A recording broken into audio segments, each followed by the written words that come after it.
In this video, I'm going to talk about this 4K action camera. It's by Victure. It's the AC920. I'm going to talk about some of its features and then I'm going to show you some footage that I've made with it. So if that's what you're looking for, you're in the right place, so stick around.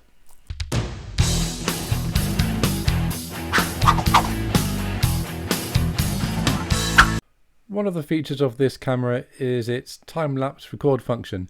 You can record it in 720 at 60 frames per second, 1080p at 30 or 60 frames per second. You've got 2.7 at 30 and a 4K at 3K and 60 frames per second. You can change the exposure value from +2 to -2 and the time-lapse interval from 1 second to 1 minute. You can change the duration from 5 minutes to 60 minutes, and it also has an auto low light on-off function. The footage you're watching is sunset from my back window, and it's on the inside of the window, so you do see a little bit of reflection, and yes, a little fly as well. This video is recorded straight from the handlebars on my motorcycle. It is recorded in 4K at 60 frames per second with the EIS on, and that is the electronic image stabilization, which you can see it working in the corners. As I turn a corner, the camera moves slowly instead of it jerking sideways.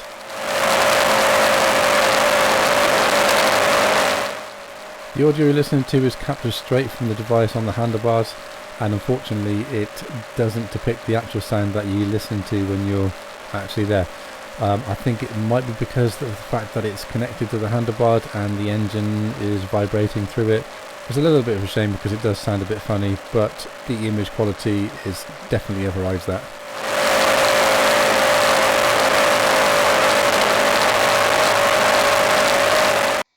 So let's have a look at the camera itself. As you can see, it's the Victure 4K 60 frames per second, power button on the front, and there's a lens.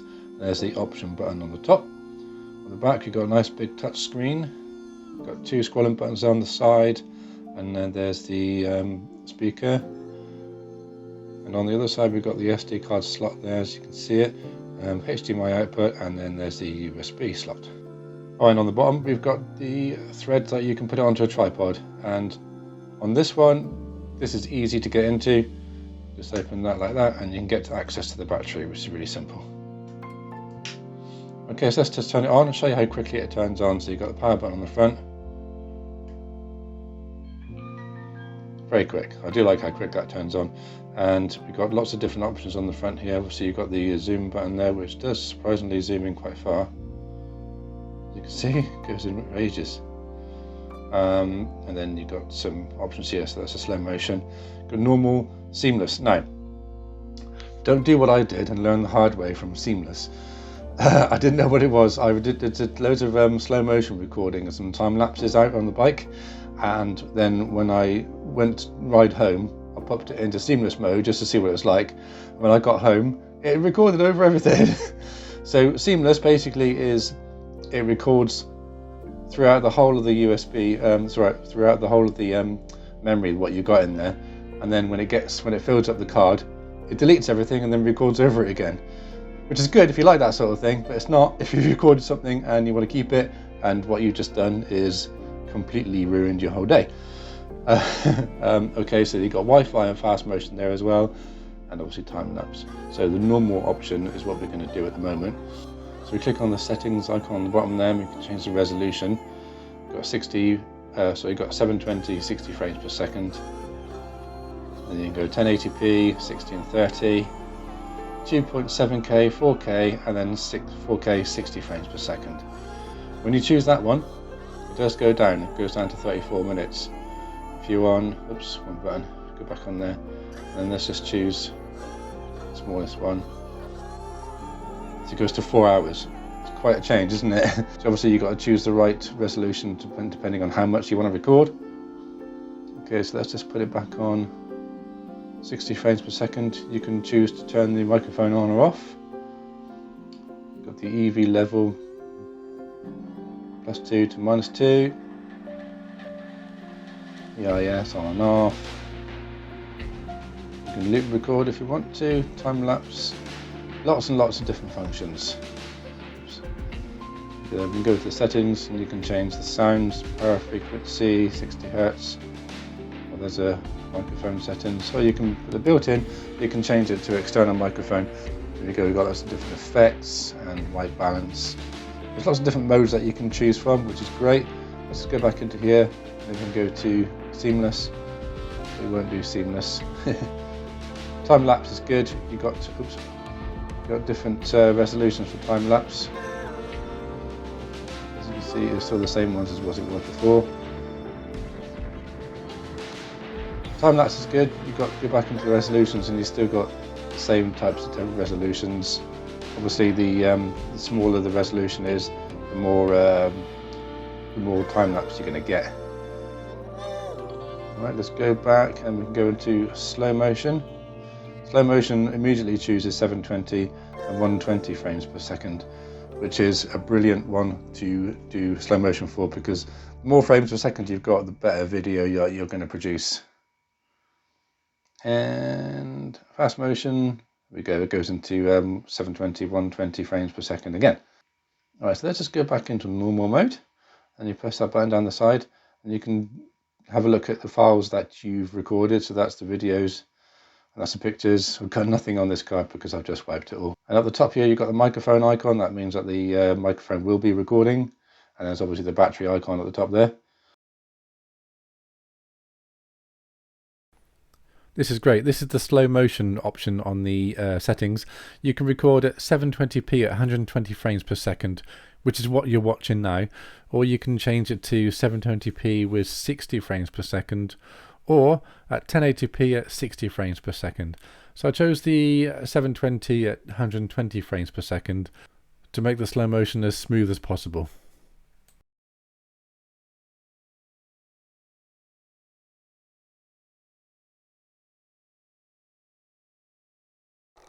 Okay, so you've seen footage from the motorcycle on the handlebars. This is on the bicycle on the handlebars.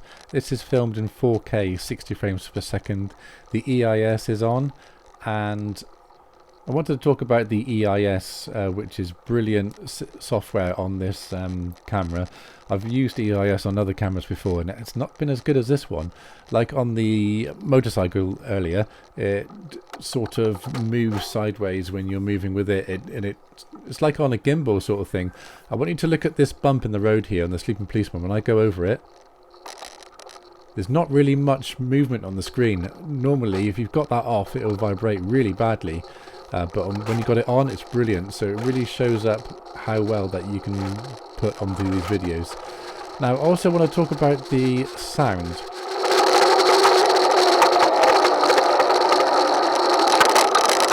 It's unfortunate it's not smashing sound. It's not in the waterproof case. It's in a case, but it's got the gaps on the back so you can pick up the audio. And I think it's got something to do with the wind. It's obviously not the vibration from the motorcycle, which I thought it was earlier. I think it might have something to do with the wind blowing straight back into the holes in the back of the case, but I'm not sure. But if you've got a lavalier microphone, I think it might get better effects from that. If you've got any ideas what this problem is, please let me know in the comments down below. That'd be great. Okay, so I just grip that, put that down. Right, so accessories. Obviously it comes with lots of accessories. You've got the case which it comes with. And this one is it's got the holes in it so it picks up the sound. And then it comes with the box. Let's just move that over there like that. Comes with this quite massive box. Open that out. And it comes with lots and lots of accessories. So have a quick look at it. So there's the other case that you need if you want to go underwater. There's cable ties and stuff in there. There's another clip-on case that you can put onto your tripod. Or there's the microphone that we need to use if you're gonna. This is the lavalier microphone I was talking about. If you want to have the external microphone instead of the built-in microphone. This goes onto the handlebars, charging cable, and lots of other items that you need to use it on pretty much whatever you want to use it on. So this is recorded in 1080p on 60 frames per second. I just wanted to show you the difference between 1080p and 4K, both on 60 frames per second. both with the EIS on and both at the same journey, same day on the handlebars on my bicycle.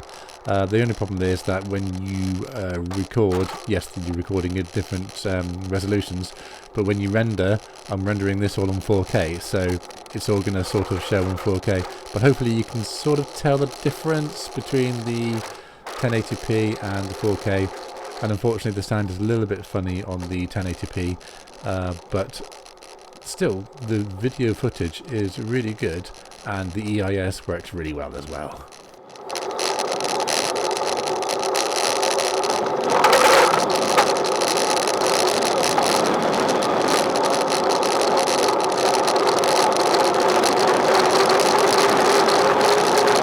Okay, so to sum up, this camera is great, I think. The touchscreen is so much easier to use than other ones I've had. It turns on really quickly, which is a massive plus point for me. The battery cover is easier to use, and it's got some extra features on there like the time lapse and the slow motion, which is brilliant. So it's a thumbs up from me. Definitely go and purchase this one. Check out the links down below, and then you can see how much it is. Okay, so that's it from me. I've been Lee's Tech Room. Thanks for tuning in. See you later. Bye.